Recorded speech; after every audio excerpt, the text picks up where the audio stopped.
Assalamualaikum warahmatullahi wabarakatuh kepada Ibu Adriani, dosen pengampu media pembelajaran matematika IT. Nah, dan juga kepada teman-teman. Di sini saya Nana Faragiba akan menjelaskan mengenai penelitian pengembangan. Nah, teman-teman silahkan disimak ya. Pertama yang akan saya bahas di sini yaitu pendahuluannya. Kemudian apa itu penelitian pengembangan dan proses dari pengembangan, kemudian model-model dalam pengembangan yaitu model Thiago-Rajan dan 4D models, kemudian ada model Eddy, kemudian bahan kualitas dari bahan ajar. Nah, teman-teman, salah satu faktor penyebab kurangnya kualitas dari proses belajar itu adalah perangkat pembelajaran yang berupa media, buku, modul, LKPD, atau RPP yang tidak relevan untuk mencapai tujuan pembelajaran. Selain itu, penerapan model, pendekatan pembelajaran, atau strategi pembelajaran yang masih monoton belum tepat untuk mencapai tujuan instruksional pembelajaran, sehingga diperlukan suatu usaha untuk mengembangkan dan memperbaharui perangkat tersebut dengan inovasi-inovasi terbaru dan menerapkan teknologi yang terbaru atau kekinian. Kemudian, perkembangan teknologi komputer telah memberikan pengaruh terhadap dunia pendidikan, khususnya dalam proses pembelajaran.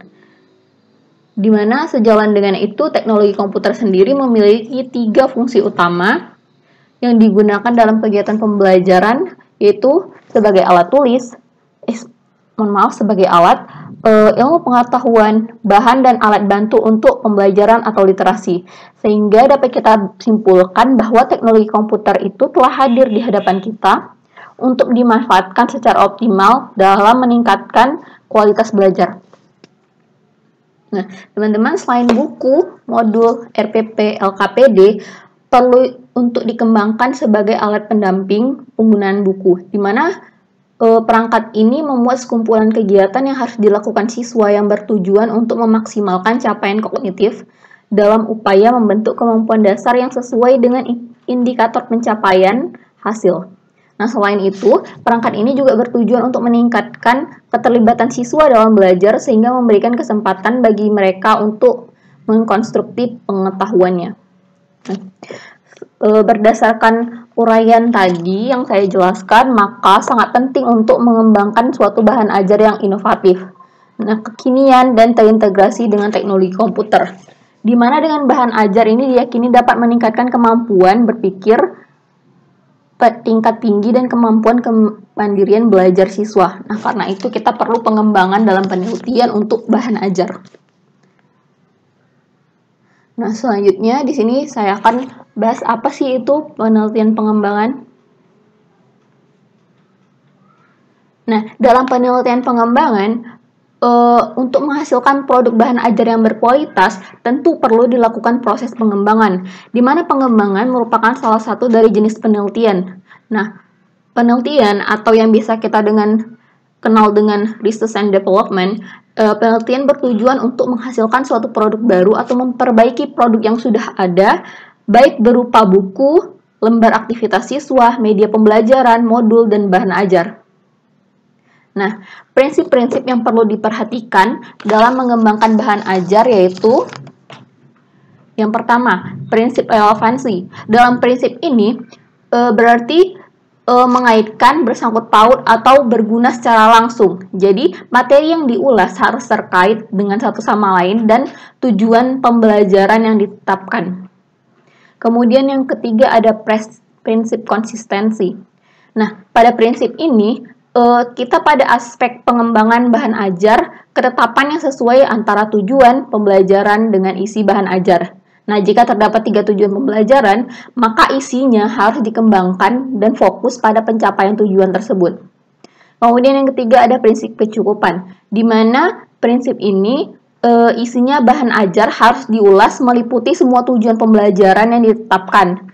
Pembahasan ini hendaknya tidak terlalu panjang dan singkat, jadi sedang-sedang aja. Nah, selanjutnya kita akan membahas tentang proses pengembangan. Nah, berdasarkan penjelasan saya tadi, penelitian pengembangan itu merupakan strategi dalam mengembangkan suatu produk baru atau menyempurnakan produk yang telah ada, yang memiliki prosedur yang sistematik mulai dari merancang, membuat dan mengevaluasi dalam rangka memenuhi kriteria konsistensi dan keefektifan. Nah, itu adalah maksud dari proses pengembangan. Kemudian, dalam model-model pengembangan itu ada 7. Yang pertama, ada model EDI, model dengan analisis, design, develop, implement, dan evaluate. Kemudian ada model Thiagarajan atau model 4D, di mana tahap di dalamnya ada define, design, develop, dan disseminate. Kemudian ada model Azure, di mana di dalamnya dimulai dengan analysis learners, state objective, select instructional, method, kemudian media dan materials, atau media dan materials, kemudian record learner, participant, evaluate and receive.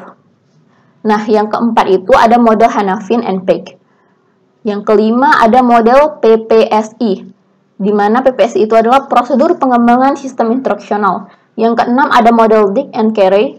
Yang ketujuh atau yang terakhir adalah model CAM. Nah, 7 tadi, tolong diingat teman-teman, itu adalah model-model dari pengembangan. Nah, selanjutnya model-model yang mau saya bahas di sini ada 2. Yang pertama adalah Thiagarajan atau 4D models. Nah, dalam Thiagarajan atau 4D models, tahap-tahapnya ada 4. Ada 5. Di mana dimulai dalam buku Instructional Development and Training Teacher, Thiagarajan sendiri menguraikan bahwa ada 4 tahap yang harus dilaksanakan dalam pengembangan perangkat 4D models. Nah, pelaksanaan tahapan ini dilakukan secara bertahap dan berkesinambungan, artinya saling terkait dan sambung menyambung. Nah, dalam setiap tahap dilakukan beberapa fase. Nah, 4 tahap itu yang pertama yang akan kita bahas yaitu define atau pendefinisian. Nah, dalam tahap ini dilakukan analisis tentang masalah. Di dalam tahap define sendiri ada 5 fase. Jadi di dalam setiap tahap pun ada fase-fasenya ya. Yang pertama, front end analysis atau analisis awal akhir. Di mana dalam tahap ini analisis tentang masalah dasar yang dihadapi guru, mengetahui tingkat kinerja dari guru tersebut. Kemudian ada analisis siswa atau learner analysis. Nah, pada tahap ini, kita mengidentifikasi karakter dari siswa yang akan dihadapi. Nah, karakter yang dimaksud adalah kompetensi dan latar belakang pengalaman siswa, perilaku, pemilihan media, format, dan bahasa pada siswa. Nah, selanjutnya yang ketiga adalah text analysis, di mana ini adalah menganalisis tugas. Nah, jadi kita mengidentifikasi keterampilan utama yang dibutuhkan dan menguraikannya ke dalam keterampilan-keterampilan yang lebih khusus, yang perlu dan cukup. Nah, analisis ini dapat membantu menentukan media yang akan digunakan untuk proses pembelajaran. Yang keempat adalah konsep analis atau analisis konsep, di mana pada tahap ini kita mengidentifikasi konsep-konsep utama yang harus diajarkan, dengan menata konsep tersebut ke dalam suatu hierarki dan merinci sifat atau ciri-ciri masing-masing konsep. Kemudian terakhir adalah specifying instructional object atau menetapkan tujuan pembelajaran. Nah, tahap ini kita mengkonversi hasil analisis tugas dan analisis konsep tadi menjadi tujuan berupa perilaku yang diharapkan. Jadi kumpulan tujuan ini menjadi dasar dalam penyusunan tes dan perancangan pembelajaran itu sendiri. Nah, yang kedua ada tahap desain atau perancangan. Dalam tahap desain ada 3 tahap. Yang pertama yaitu construction criteria reference test, menyusun kriteria referensi tes. Di sini kita menghubungkan tahap define dan tahap desain. Tahap pertama dan tahap kedua. Kemudian yang kedua adalah media selection atau pemilihan media. Nah, kita memilih media yang sesuai untuk menyajikan isi dari pembelajaran tersebut. Kemudian yang ketiga yaitu format selection atau pemilihan format. Nah, fase ini sangat terkait dengan pemilihan media sebelumnya. Nah, istilah format pembelajaran sendiri mengacu pada kombinasi media, strategi belajar, dan teknik penggunaan. Nah, yang terakhir adalah desain awal, di mana di desain awal ini kita mengimplementasikan esensi instruksional melalui media yang sesuai dengan urutan yang cocok tentu saja. Nah, selanjutnya ada tahap develop atau pengembangan, di mana pada tahap ini kita memodifikasi materi pembelajaran pada draft awal atau hasil tahap perancangan yang harus dipertimbangkan sebagai versi awal sehingga perlu modifikasi sehingga diperoleh versi akhir yang efektif. Nah, tahapan dalam develop sendiri yaitu adalah expert operational atau penilaian ahli. Yang kedua adalah uji pengembangan. Nah, ini yang perlu sangat diperhatikan dalam pengembangan. Kemudian tahap yang terakhir yaitu disseminate atau penyebaran. Nah, draft final dari materi pembelajaran diperoleh jika fase uji pengembangan menunjukkan hasil yang konsisten, maka ahli memberi komentar yang positif. Nah, maka kita perlu mengenal 3 langkah, yaitu validation testing, packaging, kemudian diffusion and adapting. Nah, selanjutnya di sini kita akan membahas mengenai model EDI. Nah, di mana model EDI sendiri terdiri dari 5 tahap, yaitu menganalisis, mendesain, mengembangkan, mengimplementasikan, dan mengevaluasi. Nah, setelah tahap menganalisis, mendesain, mengembangkan, dan mengimplementasi, kemudian keempat tahap ini barulah dievaluasi.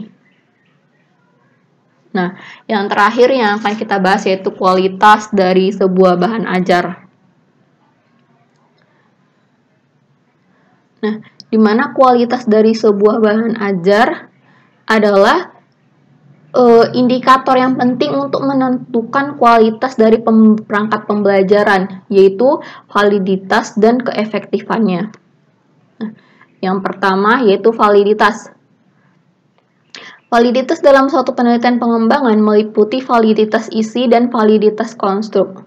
Nah, Ecker menyatakan bahwa validitas mengacu pada desain dari perangkat yang didasarkan pada keadaan terbaru dari teknologi seni atau ilmu, dan berbagai versi variasi komponen dari perangkat yang secara konsisten berkaitan dengan satu sama lain. Nah, validitas konstruk sendiri itu dilihat dari aspek validitas dapat dilihat dari apakah kurikulum atau perangkat pembelajaran yang dikembangkan didasarkan pada keadaan terbaru. Nah, yang kedua, apakah berbagai komponen dari perangkat pembelajaran terkait secara konsisten satu sama lain. Nah, validasi isi sendiri itu menunjukkan bahwa perangkat yang dikembangkan didasarkan pada kurikulum atau rasional teoretik. Nah, kalau validasi konstruk sendiri, dia menunjukkan konsistensi internal antar komponen-komponen perangkat tersebut. Nah, kemudian yang kedua yaitu berdasarkan kepraktisan. Nah, pada penelitian ini, perangkat pembelajaran dikatakan praktis apabila dapat digunakan dengan mudah. Nah, kita garis bawahi kata mudah.